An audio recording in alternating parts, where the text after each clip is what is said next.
Nesvarbu, ar mes veidą dažom ar nedažom, nusivalyti vis tik reikia, nusiprausti jį reikia. Čia yra puikus nimvedžio ekstrakto prausiklis veidui. Aš naudoju iš ankstesnės kompanijos pirštinėlę, man labai patogu, nes kažkur girdėjau, kad vatos diskeliai negerai užkemša poras. Naudoju tą, ką turiu. Ir ant drėgnos pirštinaitės tiesiog užpurškiu liklio šito. Ir tiesiog reikia nusivalyti. Nusivalyti, nesvarbu, kad rytas ir galbūt iš vakaro valėtis. Puikiausiai reikia vėl nusivalyti. O, į akį prisivariau. Labai atsargiai akį, nes gali griauti biškį. Va, jisai suputoja. Ir labai gerai.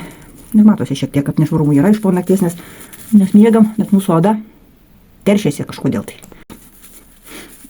Visur. Vis išplauni pirštinaitę, dar nešvarumų matosi, gal per kamerą nelabai, bet matosi čia. Ką duoda mums nimvedžio aliejus? Ogi nuvalo veidą.